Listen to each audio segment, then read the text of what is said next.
I want to take a moment and thank our show sponsors, Lombardi Chiropractic, Sutmeyer Law Firm, and NativePath Supplements. These are companies we personally use and trust. Mention the Co-Movement Gym podcast when you call Lombardi Chiropractic or Sutmeyer Law Firm. And not only will they treat you like family, they will provide a nice, enticing discount to all listeners. And use code COMO15, that's COMO 15 at checkout when shopping at nativepath.com and receive 15% off all of your orders.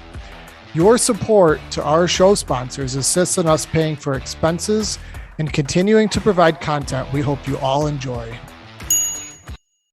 Welcome to the Co-Movement Gym podcast, where we inspire people to move and live courageously. Today, it's me and Andy hanging out in the studio, and we have a topic we want to dive into today, one that I was turned on to a few years ago, and Andy pulled up an article that was really eye-opening in terms of quality of fruits and vegetables.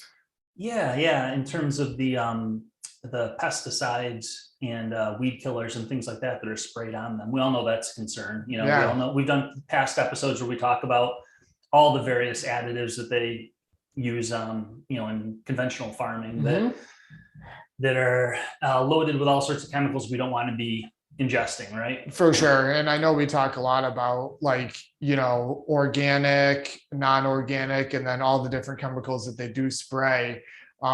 This list that we're going to go over today does a really good job of detailing where we should be spending money on organic versus maybe saving money in other areas. So yeah, exactly. This is something you actually introduced me to a while back. I remember you telling me about the Dirty Dozen, and I never heard of that list before. Yep. But apparently this is something that the, let's see, I've got the article right here. The EWG, which is the Environmental Working Group, they put together this list annually.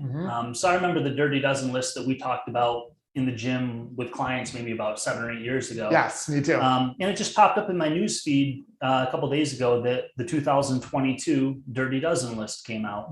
So I figured it'd be a really good thing to review with our listeners just so that they know we should explain what the lists are. So there's 2 lists. They've got the Dirty Dozen and then they've got what they call the Clean 15. And basically we all know that, you go to the supermarket, you have a list of all sorts of fruits and vegetables, lots of produce, right? And in conventional farming, a lot of times these things are sprayed with all sorts of pesticides and weed killers, that sort of thing. But there's a lot more pesticides and weed killers and chemicals sprayed on certain fruits and vegetables and a lot less sprayed on other ones. For sure. So the ones that get the most of these toxic chemicals sprayed on them are the ones that you really want to choose organic when you're buying them. Because the amounts that they use on some of these things are insane. But then there's the Clean 15 list where they don't use as many herbicides and pesticides and things. And so if you're going to buy non-organic food, you would choose from the Clean 15 list. For sure. And you can save substantial amounts of money. Like me and you don't eat organic avocados. Right.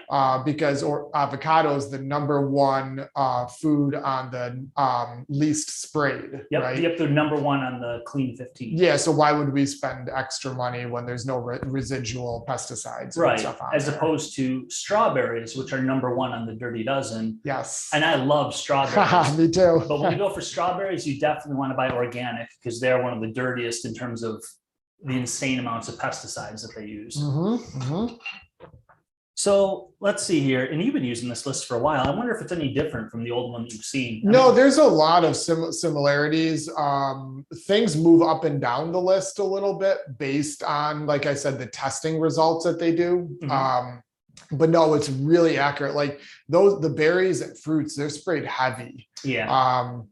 And that's no surprise to me at all. So, but we're going to give at the end some really good, cool solutions for people too, and how easily they could do some of this maybe on their own. Oh, totally. Yep. And before we get to the list, let's just, I've got the article in front of me. It's a very short article. I'll just read a couple things as far as why you want to avoid these pesticides, why you want to eat organic for the things that are on the Dirty Dozen list. It just says here, this is a quote from them, that many pesticides are linked to serious human health issues, which we know, including hormone disruption, brain and nervous system toxicity, and various cancers.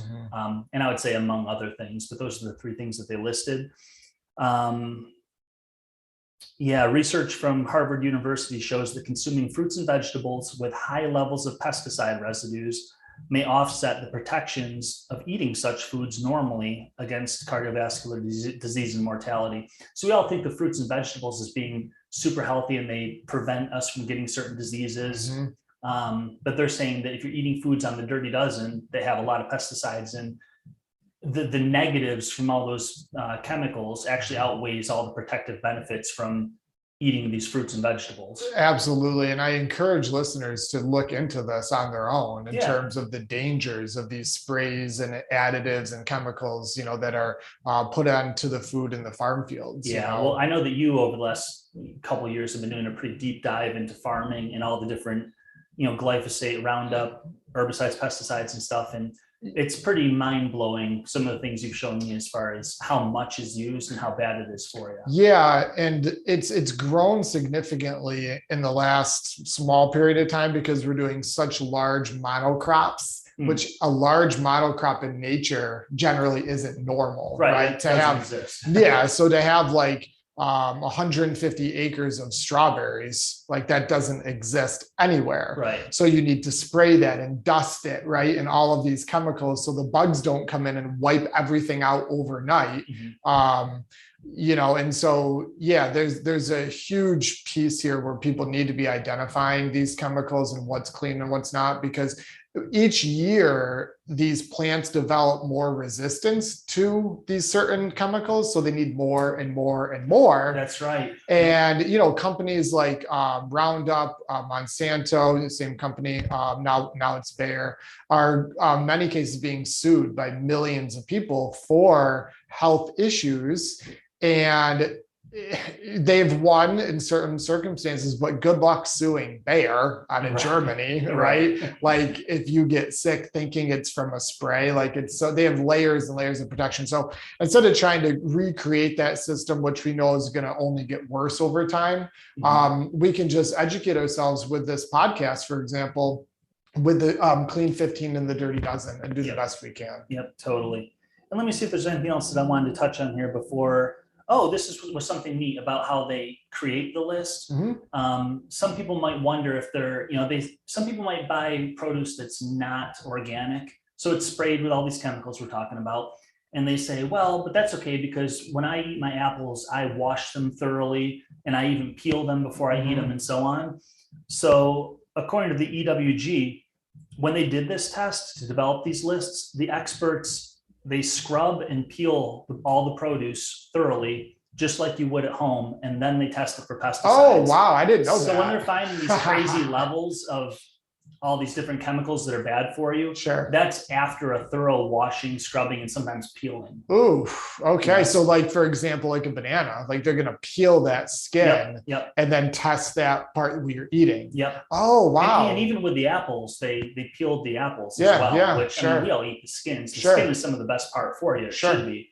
But they're peeling the apples and actually testing the apple inside and still finding these high levels of toxins. And a lot of these, people, whether they're farmers or consumers, think that like rainwater and time makes these chemicals disappear and dissipate. And this study, along with thousands of others, have proved that's not the case. And that it does directly transfer to you as a human. More animals eating that, and then you eat that animal. And so, that's very interesting. And so one more difference here before we get to the list about organic and non-organic. In the testing, pesticide residue was picked up on 70% of the non-organic produce. So if you're buying produce that's not organic, 70% of what they tested had significant levels of this chemical residue, right, that we're trying to avoid. When it comes to organic produce, it's the same number. 70% had no detectable levels. So all that to say, if you do buy, well, first of all, if you buy non-organic, it's likely to have these chemicals, on it or within it. and organic is more likely not to. But sometimes even the organic does have some, and sometimes the non-organic doesn't have any. Sure. But it's far more likely in the non-organic. Yeah, and the reasons being is I think there's to be certified organic, there's levels, right?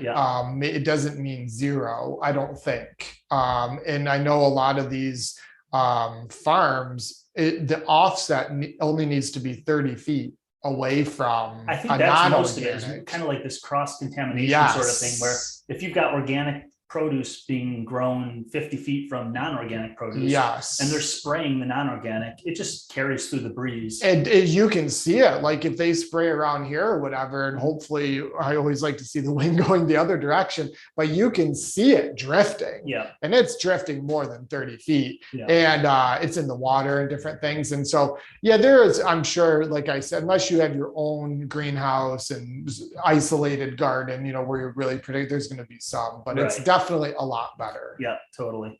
So with all that, it's kind of a short episode. We're just going to get to the list now, and we'll see. This is updated for 2022. It just came out this month, so we'll see what they've got. And we'll start with the Dirty Dozen list. So these are the things, these are the 12 fruits and vegetables ranked in order from 1 to 12 that found the most contamination with pesticides, herbicides, all this toxicity that we're trying to avoid. So these are if you buy these things non-organic, you're going to be consuming a lot of those chemicals. So this is the list of things that you want to choose organic if you're going to buy them from the supermarket. For sure. And people write this down or Google it, because I would stick to this. Yep. And if you just Google EWG Dirty Dozen list, it'll pop it up. There's a lot of websites that show it. And some of the levels on these top foods especially are pretty mind-blowing how much they're soaked in this shit. And so I would do the best you can to avoid it. So I'll read through all 12 and then we can chat for a second if we want. But this is the ranked in order, the most contaminated fruits and vegetables. So strawberries, spinach, and then number 3 is kale, collard, and mustard greens. Nectarines, apples, grapes, bell peppers and hot peppers, cherries, peaches, pears, celery, and tomatoes. So many monocrop farms there with acres upon acres of the same thing that goes forever. Did any of those, I was curious, did any of those stand out to you? When I see the Dirty Dozen list, I scan through it for things that I eat regularly and that are a big part of my diet. Were any of those like high on your list? As far as what? Things that you eat regularly. Oh my gosh, yeah. So I eat a ton of strawberries. And that's number 1 on the list. Yeah. The most contaminated fruit or vegetable is strawberries. Yes. And we grow our own now, which I'll get into in a second. Or you find a reputable person growing it. So yeah, spinach, I'll eat a lot of. Kale, and the greens. So those are the top 3. Yeah. And I eat a lot of all 3 of those for sure. Apples, I eat some. And then peppers, yes. And tomatoes, yes. And then the rest of those, I don't actually. Grapes, I don't eat. Nectarines, I don't really buy them. Cherries, I don't eat. Peaches, I'm sure I'll like them, but I just don't buy them.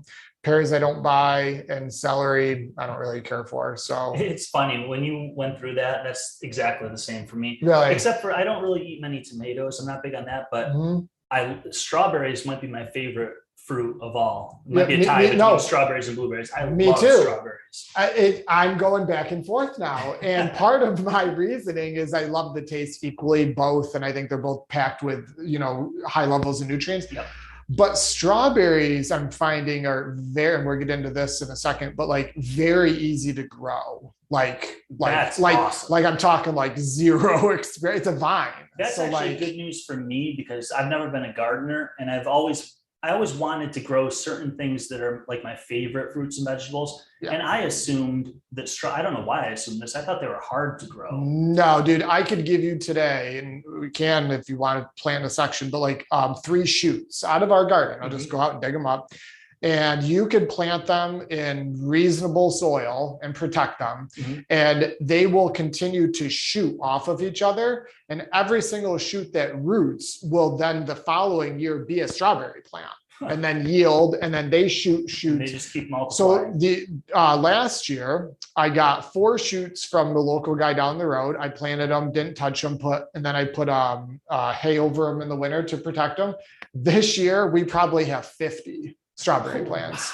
And they're all, I'm freezing them, I'm eating them every day. And that's so great. And I literally started with 4 6 to 8 inch shoots, and I just put them in the ground and I did nothing. And that's so great because strawberries are expensive. Yeah. You know, like I always wait for, because I know that these are one of the most contaminated foods and they're one of my favorites. I always wait for when the local farm stands are selling their little, organic buckets, the Amish farmers down the street or whatever. Yep. But it's always, you're paying like $4 or $5 for a little quart, and I can eat the entire thing all at once. Easy. Easily. Me too. And I want to eat them all year long, but strawberry season is short. They're available for like 2 or 3 weeks. 2-3 weeks, and then the whole thing dies out. Yeah. And then from then on out, you have to go to the supermarket where organic costs an insane amount. Yes. Or you can buy the cheaper strawberries, which we know are terrible for you. Yes. Number 1 on the Dirty Dozen. Part of the motivation beyond the spraying and the accessibility with the strawberries for me, and blueberries, raspberries, fruits like that, and berries in general, is the cost at the store. Well, I was in Florida this winter, and I like to eat fruit when I'm in Florida because it's like warm and you're sweating and right. And I went into a store, a few of them, in organic section. And so for a little, maybe a 3-inch by 4-inch thing of blueberries, organic, was like $6. And that's a half a serving for me. The amount that I'm talking about. A larger container of the non-organic is probably like 3. It was crazy difference. Same thing with strawberries, like less than a pint was like $6 or $7. And I'm like, this is insane. There's no way. Like, so I actually didn't buy them. I just ate other foods. But up here, it is a little bit cheaper, but still it's expensive to do it that way. And so, yeah. My list was the same as yours. I mean, strawberries, I eat a lot of spinach, kale. I do like apples. I don't eat them a lot, but I do like apples. So I'll eat them. So all of those are in the top 5 on the Dirty Dozen. So now I know when I'm shopping, if I'm trying to save money, I'm going to do it on other things, but I'm going to get those things organic. For sure. Okay. For sure. So let's hit the Ewg Clean 15 list. So these are the 15, again, ranked in order 1 to 15, which were the cleanest that they found. So these ones contained almost no pesticides, if at all, even when they were non-organic. Okay. So that's going to be avocados, sweet corn, pineapples, onions, papaya, frozen sweet peas, asparagus, honeydew melons, kiwis, cabbage, mushrooms, cantaloupe, mangoes, watermelon, and sweet potatoes. It's very interesting. I would have been wrong on a lot of that. Yeah, actually, me too. I was kind of surprised to read that list. I was expecting avocados. I don't know why. I just kind of imagined that they're hard exterior probably, and you always peel that off and just eat the inside. Yes. So I assume that has something to do with it. It might also be, one thing I noticed with the Clean 15 is that there's a lot of tropical stuff on here. Yes. You got, the avocados, pineapple, papaya, kiwi, mangoes, like they have hard shells. Yeah. You notice that though? Yep. Like a mango or avocado, even a kiwi, that exterior, and I know they're peeling it and testing it, but that exterior is working to protect, right? I assume so. I also wonder if farming practices are slightly different in other areas of the world, because a lot of those tropical things they come from Central America or whatever. So there might be some sort of difference there. Well, that's a good point. And how I was saying before about like the unnatural monocropping up here, right? Where you don't do that with mangoes. No, well, that's the thing, is that in the tropics, a lot of these are monocropped areas, not on purpose even necessarily, right? Because there's just acres upon acres of mangoes, or just naturally. Yeah, well, it's natural. They have forests of it, right? But you don't have forests of corn up here, right. Or soy or whatever. So I wouldn't even call that monocropping. Maybe there's only like where there's a forest of mangoes. There's still a bunch of other like trees and bushes and that's a good point. Of plants all around. We don't consider those crops because we don't eat them, but there's still biodiversity. That's a really good point. Yeah, but it's in more of its natural habitat. Yeah, exactly. Yeah, and I was really happy with that because on this list, avocados are one of my all-time favorite things. Me too. And it's nice to know that I don't have to worry about organic avocados. I can just buy the cheap ones. Yep. And also in summer, you know me, I like to make fruit smoothies in summer. And my fruit smoothies are always pineapple and mango. And those are on my Clean 15. So, and that's really one of the main reasons we wanted to do this for people, was because right now everyone's on a tight budget. We've got some economic problems going on, and people are cutting back on what they buy at the supermarket.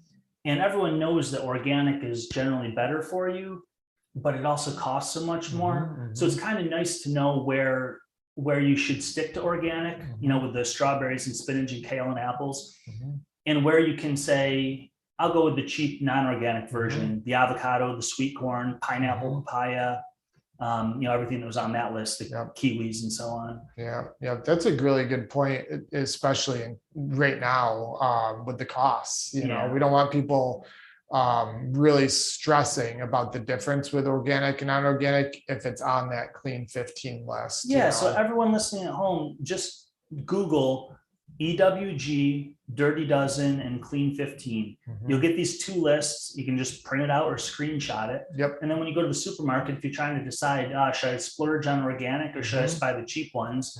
If it's on the Dirty Dozen, go for organic. If it's on the Clean 15, buy the cheap one. Yeah, and I want to also add in a cool little savings here too for people with, you know, little effort. I'm not going to say no effort. Nothing good in life has no effort, but like a garden. You do not have to be a gardener, like this massive, you know, piece, but I'm talking like an 8x10 area. And you taught yourself to garden last year. And I'm still experimenting and learning, but there's like wins and losses and stuff, but like the size of this room that we're in is 10x10. This is not a big garden or a big area to weed, but what you could produce in food in this area is really sort of tremendous, you know? So what I wanted to get into now, the Clean 15, you know, you can buy non-organic if you choose in the store.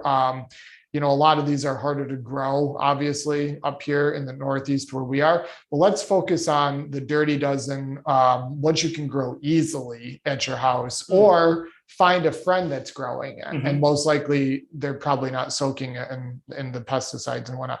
Strawberries, we already talked about, very easy. Almost anyone can. Spinach is picky. Like we've talked to Jake, I have a lot about spinach, and Shauna, a client here. It's interesting.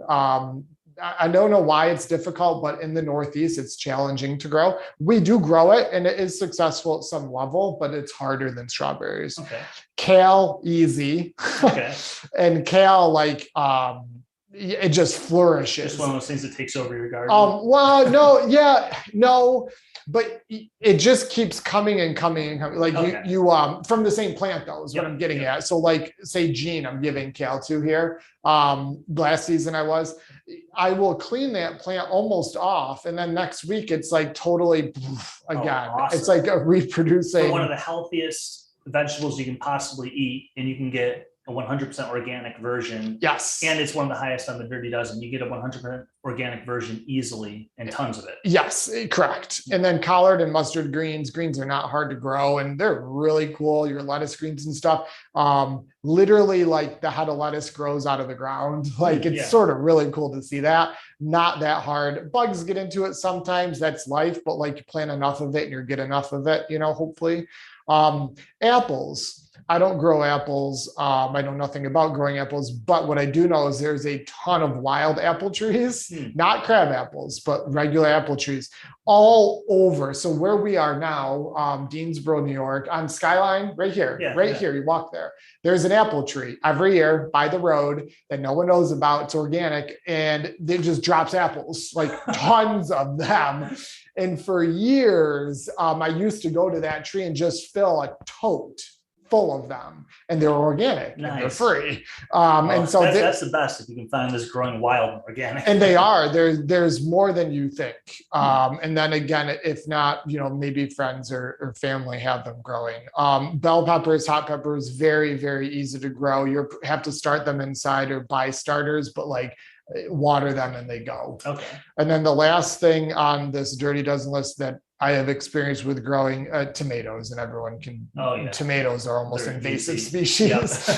And then you get way more than you need. That's why everyone gives them away at the end of the year. but like you can hone that in for next to no money and very little effort in small space, and really capitalize on freezing. Like right now I'm freezing strawberries, spinach, again, you can blanch it, freeze it. Kale, same thing. Apples, you can freeze, make applesauce, whatever. Same thing with peppers, we're blanch them and freeze them. And then the last thing is tomatoes with salsas and stuff. And so, I don't think you need to love gardening to maybe get into this at some level and save. And it's when I say save, like if you go to like Target and buy frozen spinach, that bag for me is 1, maybe 2 servings. Yeah. And what's it cost? Like $5. And it's like, and I know it's coming from like California, which again isn't normal. Like, and so I don't know. I just feel really good. And then you're throwing away the wrapper, which is just covered in plastic, and it just everything goes sort of against the laws of really, I think, what it should be. But yeah, so if anyone's interested, focus on those that I just named. So cool. All right. Well, this is a good little chat. It opened mine and your eyes years ago. And provided a little bit of a focus for us. And so hopefully for people listening, you can up your game with food quality. Yeah. Like I said, go print out the list and make good choices based on that. Awesome. All right. We're signing off. Thanks, guys. Yeah. Thank you. See you later. I want to take a moment and thank our show sponsors, Lombardi Chiropractic, Suttmeyer Law Firm, and NativePath Supplements. These are companies we personally use and trust. Mention the Co-Movement Gym podcast when you call Lombardi Chiropractic or Suttmeyer Law Firm. And not only will they treat you like family, they will provide a nice, enticing discount to all listeners. And use code COMO15, that's COMO 15 at checkout when shopping at NativePath.com and receive 15% off all of your orders. Your support to our show sponsors assists in us paying for expenses and continuing to provide content we hope you all enjoy.